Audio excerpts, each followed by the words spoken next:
What's going on, people? We are Tottenham TV, back here for some more live streams for you guys. Spurs going through a grueling pre-season out in South Korea so far, as they got there, I think, yesterday or a couple of days ago. First game of pre-season will be on Wednesday, which I'm very much looking forward to. Obviously, you can catch the watch-along right here, 12 o'clock kickoff against the K-League All-Stars. You getting excited, Sim, for the new season, for pre-seasons, getting to see Spurs back on the pitch once and for all? I'm really can't wait for the games to start with all the new signings that we want to see. It's got my mouth watering with all the transfer business that we've done, and I've been watching a lot of the open training session that they've done today. Conte's got his teeth into this squad. He's doing all the training sessions, and they're looking good. Conte's got a big smile on his face. Oh, again, I'm moved down. Conte's got a big smile on his face.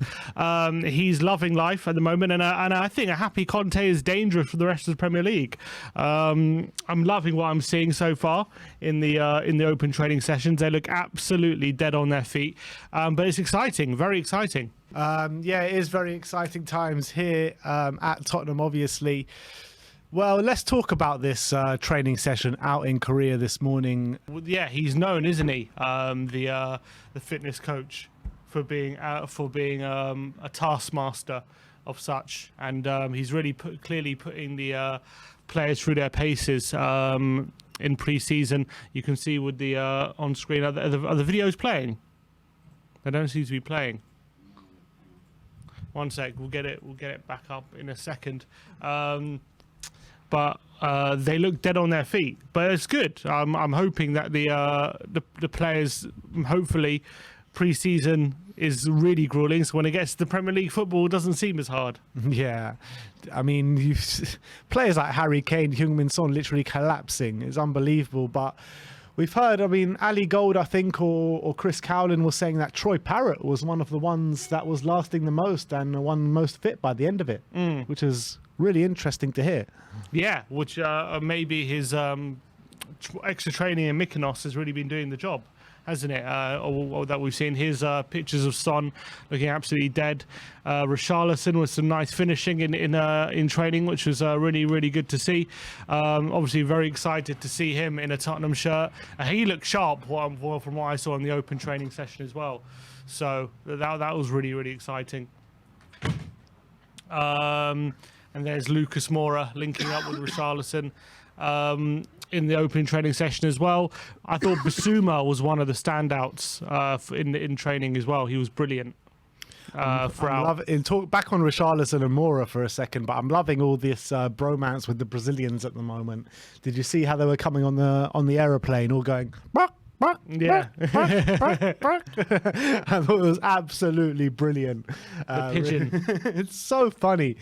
Every time I see Richarlison training, it's always with the Brazilians. He doesn't seem to be integrating too much with the squad just yet. Yeah, but he's just settling in, isn't he? There was a bit of a scare. Apparently, Kulusevski went off injured early in the training session, so he wasn't able to take part in a lot of the sessions with Conte and the team. I think it's in this clip here, actually, that we can bring up. We see Kulusevski over there walking off. I think this is courtesy of Ali Gold, which hopefully is he says it's just a precaution. Hopefully he's absolutely right. But as you can see here, the rest of the team doing some training sessions, and there's Kulusevski walking off to the side, having pulled something or done something as well. Apparently Ivan Perisic as well was struggling with an injury and also had to go off. He's been struggling with a knee injury ever since he came to Tottenham, Perisic. So hopefully they'll get the kind of treatment they need, and they'll be back to full fitness before the start of the season. But they were saying that with Kulusevski, it was just a precaution right now, weren't they? Yeah, it seems that way. He was able to walk off. It wasn't, didn't seem serious, but I guess you never know until you've had tests and all that kind of stuff. So hopefully he'll be all right to take part in some of the games. Hopefully it's just precaution, but if it isn't, then let's hope he's back for some of the other pre-season games, because you don't want him struggling for the start of the season, do you? Yeah, and the welcome that the team got in Korea was something unbelievable, wasn't it? it was like how many people waiting there at the airport to greet the Spurs team. It was a nice little touch. Sonny waiting for them with that little placard as well, getting the team into Korea. And it's something that Sonny's actually been waiting for a long time. I think he's spoken about it on many interviews to welcome the Spurs team in Korea. So a big moment for Sonny, and I'm sure the whole team are really going through a nice bonding session and grueling sessions as well. So it's good to see.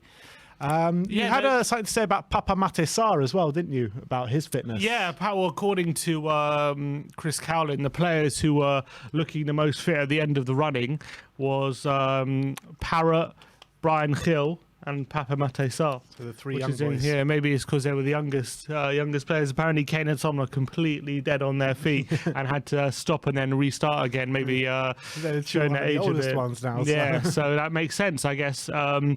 But look, it's good. I think there's a lot to be decided during this pre-season, as much as it is to get everyone up to speed with Conte's methods, and obviously getting Basuma and all the Richarlison and all the new signings. Obviously, Perisic already knows how Conte likes to play, but all the new signings who maybe aren't used to him. Obviously, more time with the likes of Kulusevski and Romero and all them lot to get up to speed. But there's also decisions to be made, big decisions to be made. Apparently, we'll talk about Parra in a sec, but there's decisions with Parra, with Gil, with Papa Mate Sarr, with the two wing backs, Doherty and Emerson. They're both out there to impress, because they both are pretty much, let's be honest, they're probably both fighting to be in the squad for next season as things stand. I don't think they both start at Tottenham. I don't think they're both, still at Tottenham by the end of the season. So as much as these are friendlies, they're maybe these players should be taking it those kind of players should be taking it very seriously, because their futures at Tottenham are kind of on the line here, right? All their near future, the short-term futures anyway. Do you think that in terms of players like Doherty and Emerson, that a pre-season out in South Korea can sway a Conte decision? I think so.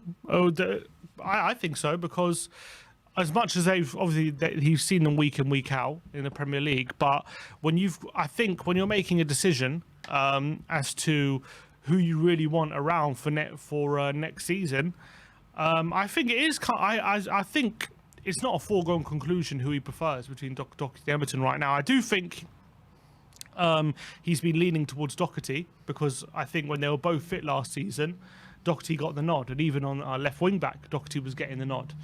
But I still think it's a close decision, with Emerson being younger, obviously Doherty coming back from injury. I think a lot will depend on how things go this pre-season. Not necessarily just this tour, but the whole pre-season potentially, if they're still around. I think Conte will be watching them very closely, because if Emerson shows, look, I can produce in the final third, then he'll want to keep him. But if he continues to show, the quality in the final third that he was showing last season, then maybe he'll lean more with Doherty, who showed that he can contribute more regularly to goals and assists, which he wants from the wing back. Although defensively, I think Emerson probably has the edge. But it depends what Conte values, and depends how much they can show what they're capable of. Yeah, but what I'm saying is, do you not think that in terms of a footballing only perspective, that he's seen what Doherty, and he knows what Doherty and Emerson can produce, and maybe two friendlies against the K-League and also against Sevilla? I mean, it's not really going to show him anything new in terms of their quality as footballers. No, not just the games, just everything. The training, how their attitudes, it all makes a difference, I think. And I'm not saying it's just going to be based on in Korea. Could be based on the whole pre-season as a whole. But definitely, I think this will play a part. I don't think he's gonna say, "Oh, you had a bad game in Korea, so we're selling him." But I do think I think the decision is very close right now as to who we definitely want to get rid of. So I think everything can make a difference. All right, that's what I think anyway. I don't know. Interesting. I mean, I think it's interesting because he has left players at home. The players he have left at home is Ndombele, Lo Celso, Winks, and Reguilon. Yep. In those positions, we've already brought in players to kind of supplement that. So we've brought in Basuma, we've brought in Perisic. So I think in terms of the right wing back situation, we haven't brought anyone else in. Correct. The players that have been left at home, we've got kind of replacements for them. Maybe not enough. I mean, we've brought in three midfielders there that have been left at home. Only one midfielder has come in. But we are having Skip back, which is a big plus. But I think Conte knows in his mind which one he prefers, which one, and I think that he's probably confirmed in his mind that he's open to selling at least one of them if another one comes in. So I think we know that we have to make a choice. Yeah, I think he's already made that choice. Obviously, I don't know that for sure in a concrete decision or anything like that. But I think if we would have brought in Spence for this tour, he would have left one of those right wing backs at home. Potentially, I don't know. I feel like he hasn't. I feel maybe look. If we would have brought in Spence, he would have to make a choice sooner. But we haven't. So I think that choice is still open. Yeah. So I don't think he's made that choice just yet. It's interesting. Well, I guess we'll have to wait and see. There's no way of knowing anyway. Yeah, exactly. I guess we'll have to wait and see. I mean, the kind of source that we have did say that he doesn't like Emerson, does he? He said he didn't like Doherty either. But he says he really doesn't like Emerson. So I think that he has. I think he does prefer Doherty over Emerson. Yeah. And I think that Emerson, look, we all know he's not a natural wing back and he's more of a full back. And I think if push comes to shove, if we do get in a right wing back in, Emerson's the one going to be out the door. And we've got some sort of information on Emerson as well, which kind of is contrary to what I'm saying. But that is the situation on the Spurs South Korean tour as it is right now, going through grueling training sessions. And the game is on Wednesday. So looking forward to watching that. Live watch along will be here with you on Wednesday with me and Sim on the screen.